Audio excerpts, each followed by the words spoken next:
Assalamualaikum warahmatullahi wabarakatuh. Perkenalkan, nama saya Muhammad Zaki Febrian Aryono, NIM 21050754036. Di sini saya akan menjelaskan tentang analisis penggunaan alat ukur, takar, timbang, dan perlengkapannya dalam perdagangan barang.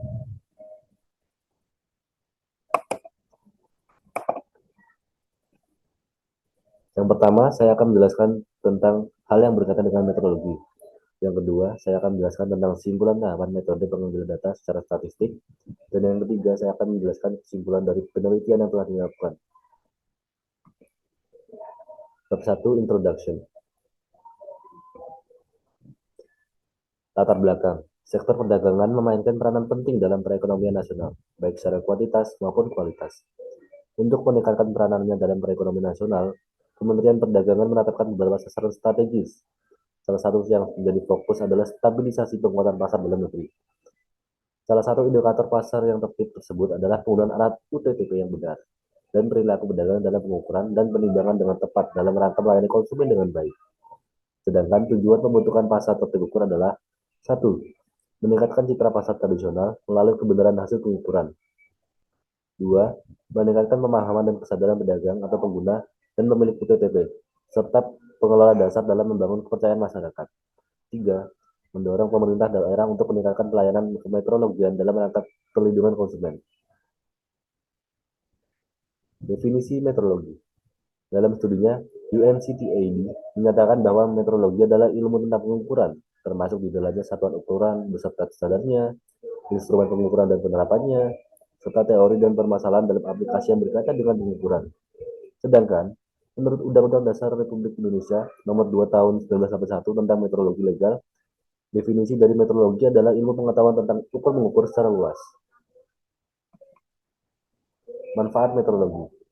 Metrologi meliputi semua aspek pengukuran praktis dan teoritis, termasuk juga ketidakpastian pengukuran di bidang aplikasinya. Manfaat metrologi dalam kehidupan manusia seperti yang diungkapkan oleh Pusat Penelitian dan Pengembangan Perdagangan Dalam Negeri, BPPP, Departemen Perdagangan dan Arah Cipta Guna, dapat dijumpai dalam berbagai bidang antara lain perdagangan, kesehatan, keselamatan, dan lingkungan. Dalam bidang perdagangan, kegiatan metrologi terjadi dalam transaksi jual beli. Dalam bidang kesehatan, metrologi dibutuhkan dalam penggunaan monitor klinis, termometer, alat tekanan darah, elektrokardiograf, atau alat untuk mengukur irama denyut nadi. Dalam bidang keselamatan, metrologi dijumpai antara lain dalam bidang lalu lintas, yaitu ketepatan ukuran tekanan ban, sistem kemudi, sistem pengereman, sistem elektrik, isyarat keadaan darurat, dan lain-lain. Dalam bidang lingkungan, metrologi dapat berperan dengan menyediakan alat ukur yang dapat mengukur tingkat polusi yang ditimbulkan oleh hal-hal tersebut, sehingga pengendalian polusi dapat lebih efektif dilakukan. Kalibrasi. Untuk menjamin ketertelusuran suatu hasil pengukuran, maka alat ukur dan bahan ukur yang digunakan harus dikalibrasi. Kalibrasi adalah proses membandingkan hasil pengukuran suatu alat ukur dengan hasil pengukuran alat ukur standar atau acuan. Ada 3 alasan penting mengapa sebuah alat ukur perlu dikalibrasi. 1. Memastikan bahwa penunjukan alat tersebut sesuai dengan hasil pengukuran lain. 2. Menentukan akurasi penunjukan alat. 3. Mengetahui keandalan alat, yaitu bahwa alat tersebut dapat dipercayai. Peneraan. Menera adalah hal menandai dengan tanda terasa atau tanda tera batal, atau memberikan keterangan-keterangan tertulis yang bertanda terasa atau tanda tera batal, dilakukan oleh pegawai-pegawai yang berhak melakukannya berdasarkan pengujian yang dijalankan atas alat-alat ukur takar, timbang, dan perlengkapannya. Tera ulang adalah hal menandai berkala dengan tanda tera sah atau tanda tera batal, atau memberikan keterangan-keterangan tertulis yang bertanda terasa atau tanda tera batal, dilakukan oleh pegawai-pegawai yang berhak melakukannya berdasarkan pengujian yang dijalankan atas alat-alat ukur, takar, timbang, dan perlengkapannya yang telah ditera. Otoritas metrologi. Untuk mendapatkan hasil pengukuran yang benar telah ditetapkan otoritas metrologi yang diakui sebagai rujukan. Otoritas metrologi terbagi dalam 3 bidang, yaitu 1. Bidang metrologi ilmiah. Dalam hal kebenaran ilmiah menjadi tanggung jawab Pusat Penelitian Kalibrasi, Instrumentasi, dan Metrologi Lembaga Ilmu Pengetahuan Indonesia. 2. Bidang metrologi legal. Dalam hal pengukuran yang berkaitan dengan regulasi menjadi tanggung jawab Direktorat Metrologi, Kementerian Perdagangan. 3. Bidang akreditasi, laboratorium. Dalam hal menentukan kompetensi suatu laboratorium untuk melakukan pengukuran menjadi wewenang Komite Akreditasi Nasional. Tugas Direktorat Metrologi. Direktorat Metrologi Kementerian Perdagangan Republik Indonesia memiliki tugas melaksanakan perumusan dan pelaksanaan kebijakan, standarisasi, dan bimbingan teknis, pengawasan, serta evaluasi di bidang kemeteorologian. Adapun fungsinya meliputi 1. Penyiapan perumusan kebijakan serta penyiapan perumusan standar, norma, kriteria, dan prosedur. 2. Pengawasan dan evaluasi pelaksanaan di bidang sarana dan tenaga, standar, ukuran, dan laboratorium, teknik, pengawasan dan penyuluhan, serta kerjasama kemeteorologian. 3.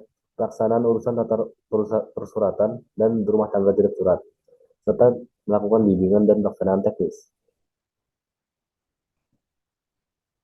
SDM Meteorologi. SDM kemeteorologian yang kompeten adalah SDM yang memiliki kecakapan yang memadai untuk melakukan suatu tugas atau memiliki keterampilan dan kecakapan kemeteorologian yang diisyaratkan. SDM kemeteorologian yang memadai diartikan upaya untuk memenuhi persyaratan kuantitas dan kualitas pelayanan kemeteorologian. Menurut Peraturan Menteri Perdagangan Republik Indonesia Nomor 48 garis miring M garis miring DAK garis miring per garis miring Sat 12 garis miring 2010 tentang pengelolaan sumber daya kemeteorologian, jenis SDM kemeteorologian meliputi penerah, pengamatera, peranata laboratorium, kemeteorologian, dan penyidik pegawai negeri sipil, meteorologi legal. Penerah adalah pegawai berhak dalam proses penandai dengan tanda terasa atau tanda tera batal yang berlaku atau memberikan keterangan tertulis yang bertanda terasa atau tanda tera batal yang berlaku berdasarkan pengujian yang dijalankan atas UTTP. Pengamatera bertugas melakukan pengawasan terhadap UTTP, PDKT, dan SI. Peranata Laboratorium Kemeteorologian bertugas melakukan pengelolaan standar ukuran dan laboratorium kemeteorologian untuk menjamin kesesuaian dengan peraturan dan persyaratan yang berlaku serta ketertelusuran standar di tingkat nasional ataupun internasional. PPNS Meteorologi Legal bertugas melakukan penyidikan tindak pidana Undang-Undang Nomor 2 Tahun 1981 tentang Meteorologi Legal. Bab 2. Analisis. Dalam penelitian itu, metode pengambilan data terdiri dari data sekunder dan data primer. Sebagian data yang menjelaskan dimensi kapasitas UPT meteorologi dalam melakukan penyuluhan, pengawasan, dan pertimbangan merupakan data sekunder yang diambil dari profil kelembagaan UPTD meteorologi di daerah. Sedangkan data primer merupakan data yang diperoleh melalui survei, yaitu pengamatan atau wawancara dengan menggunakan kuesioner yang dipersiapkan terlebih dahulu, langsung kepada responden.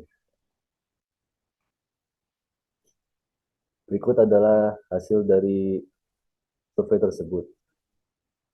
Di tujuan analisis, untuk mengevaluasi pelaksanaan wajib terah dan terah ulang UTTP di pasar tradisional. Di sumber informasi, ada pedagang dan UPTD Meteorologi Legal Daerah. Pada pedagang, sumber data primer berasal dari pengamatan, wawancara, pengamatan tanda terasa, hasil uji beban. Keluarannya, jenis timbangan yang digunakan, status terat timbangan saat pengamatan, proporsi timbangan sudah diterah namun tidak memenuhi standar, hambatan dalam melakukan terah ulang timbangan. Pada UPTD Meteorologi Legal Daerah, sumbernya data primer, survei wawancara, kuesioner bagi pengelola UPTD Meteorologi Legal, fokus grup diskusi bersama pemangku kepentingan di daerah, data sekunder di profil kelembagaan UPT Meteorologi Daerah pada Dir Meteorologi dan Balai Meteorologi. Keluarannya, gambaran kapasitas SDM anggaran, sarana prasarana pelayanan tera atau tera ulang UTTP, pelaksanaan pembinaan, pengawasan, dan pelayanan tera atau tera ulang UTTP. Pendapat perhubungan dengan kelembagaan, harmonisasi peraturan, kapasitas UPT, koordinasi. Hambatan dalam pelayanan tera atau tera ulang. Untuk alat bantu analisis seperti statistik deskriptif dan statistik inferensial, yaitu uji beda, dua rata-rata, dan uji chi-square. Berikut adalah grafik yang dihasilkan. Untuk warna biru, biru tua berarti timbangan meja Branger Yang warna ungu, timbangan bobot insut. Yang warna merah, timbangan tugas. Yang warna biru muda, timbangan sentisimal. Warna hijau, timbangan dacin. Dan warna kuning, timbangan elektronik. Bab 3 kesimpulan. Kesimpulan dari penelitian tersebut adalah satu, kegiatan pelayanan tera atau tera ulang UTTP masih mengandalkan pemerintah pusat yang saat ini sedang menghadapi permasalahan seperti keterbatasan jumlah dan kompetisi SDM, anggaran, serta sarana dan prasarana tera atau tera ulang. Kegiatan pengawasan dan penyeluruhan relatif tidak dilaksanakan karena belum semua kabupaten atau kota yang sudah memiliki unit atau seksi pelayanan dan pengawasan memperoleh alokasi SDM yang sesuai dengan persyaratan dan kompetisi di bidang pelayanan dan pengabdian. UPTD pelaksana dan satuan kerja yang menangani pelayanan tera atau tera ulang UTTP di daerah tidak memiliki data UTTP yang lengkap dan valid. Sekian yang dapat saya sampaikan.